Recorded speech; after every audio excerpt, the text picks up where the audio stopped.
सोलापूर पुणे राष्ट्रीय महामार्ग हा कालपासून चर्चेत आलेला आहे। या सोलापूर पुणे राष्ट्रीय महामार्गावर असणाऱ्या सावळेश्वर टोलनाक्याची प्रचंड अशी तोडफोड झाली।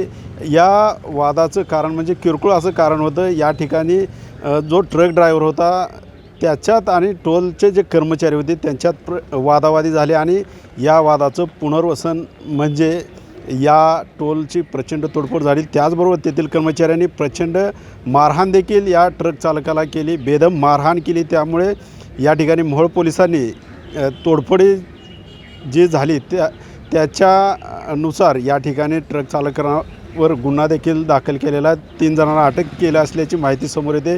परंतु RPI गटाचे पश्चिम महाराष्ट्र उपाध्यक्ष यांनी आता या टोलचे व्यवस्थापक आहेत त्यांच्यावर गुन्हा दाखल करण्याची मागणी केली। आपल्यासोबत RPIचे पश्चिम महाराष्ट्र उपाध्यक्ष हनुमंत कसबे। तर काय सांगाल, काय काय आणखीन मागणी केली? खऱ्या अर्थानं मी काल 24 तारखेला जो टोल नाक्यावर प्रकार घडला त्याचा मी रिपब्लिकन पार्टी ऑफ इंडियाच्या वतीनं प्रथमतः मी जाहीर निषेध करतो।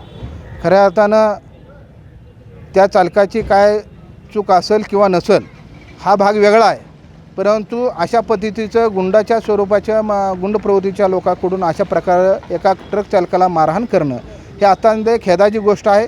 ही मोहोळ तालुक्याला खऱ्या अर्थानं काळिंबा फासणारी गोष्ट आहे। अशा जर गोष्टी होत असतील तर ह्या ठिकाणी प्रशासन काय करतं आहे हा प्रश्न या ठिकाणी निर्माण होतो आहे। हा प्रकार वारंवार होतो आहे।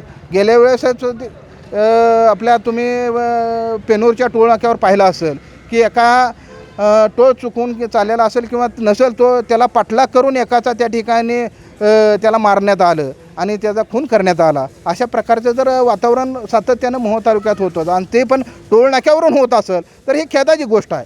काल जो प्रकार घडला तो ट्रक चालक कर्नाटकाचा असल्यामुळे त्याला मारहाण केली का काय केली हा सुद्धा त्याची चौकशी होणं खऱ्या अर्थानं काळाची गरज आहे। आणि मी या ठिकाणी आव्हान करतो रिपब्लिकन पार्टी ऑफ इंडियाच्या वतीनं जो जो सावळेश्वरचा टोल प्लाझा जो चालवणारा प्रमुख आहे तो या ठिकाणी खऱ्या अर्थानं हरामखोर जो कोण असेल तो या ठिकाणी खऱ्या अर्थानं दोषी आहे। त्याच्यावर प्रथमतः कारवाई होणं गरजेचं आहे। कारण काय त्याच्यात जर पूछताछ नसेल त्यांना जर सांगितलं नसेल तर ते कर्मचारी का करतील असा या ठिकाणी प्रश्न निर्माण होतो। त्यामुळं खऱ्या अर्थानं जो टोल चालक आहे महत्त्वाचं त्याच्यावर कारवाई होणं काळाची गरज आहे, तरच हा प्रकार या ठिकाणी बंद होईल। नाहीतर हा प्रकार सातत्यानं चालू राहणार आहे। म्हणून मी या ठिकाणी आपल्या चॅनलच्या माध्यमातून विनंती करतो की या ठिकाणी काल जो गोंधळ झाला, काल त्या ट्रक चालकाला जो प्राणघातक त्याच्यावर हल्ला करण्यात आला, जर त्या ठिकाणी साईडला जर ते गाडी मालक नसतील किंवा गाडी चालक नसतील त्याने जर वाचवलं जर नसतं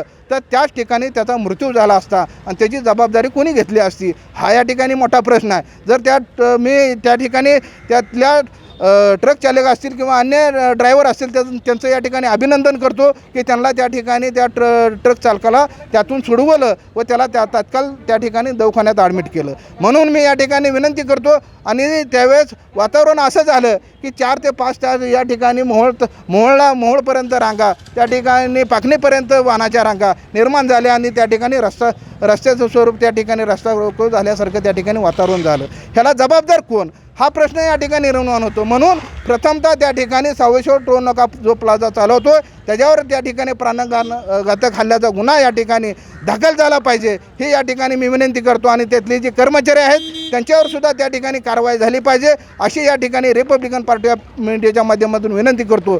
जर हा प्रकार त्या ठिकाणी गुन्हा नाही दाखल झाला तर मी तात्काळ या ठिकाणी रिपब्लिकन पार्टी ऑफ इंडियाचे केंद्रीय सामाजिक न्यायमंत्री रामदासजी आठवले साहेब तसेच प्रदेशाध्यक्ष राजाभाऊजी सरोज साहेब यांच्या कानावर घालून हा विषय त्या ठिकाणी आंदोलनाचं स्वरूप निर्माण करून त्यांच्यावर गुन्हा दाखल करावा लागेल असे या ठिकाणी नम्रतेची विनंती करतो। आणि ज्या ठिकाणी पेनूसारख्या टोल नाक्यावर त्या ठिकाणी टोल वसुली कोण करतं आहे तर महिला करतात। आमचं या ठिकाणी त्या महिलांच्या बाबतीत दुमत नाही, परंतु जो वाहनाचा प्रकार आहे जो ड्रायव्हरचा प्रकार आहे त्यातून हे त्या चालका ज्यावेळेस चालवत असतात त्या ठिकाणी ती दुसरे अनेक प्रकार त्या ठिकाणी निर्माण होतात। परंतु महिलांना आम्हाला दोष द्यायचा नाही, परंतु त्या ठिकाणी पुरुषाची नेमणूक त्या ठिकाणी त्या टोल चालकाने केली पाहिजे असेही या ठिकाणी आपल्या माध्यमातून विनंती करतो व तात्काळ कालचा जो प्रकार झाला त्याच्यावर तात्काळ टोल जो चालक आहे त्याच्यावर तात्काळ प्राणघातक हल्ल्याचा गुन्हा दाखल झाला पाहिजे. नाहीतर यापुढं रिपब्लिकन पार्टी ऑफ इंडियाच्या वतीनं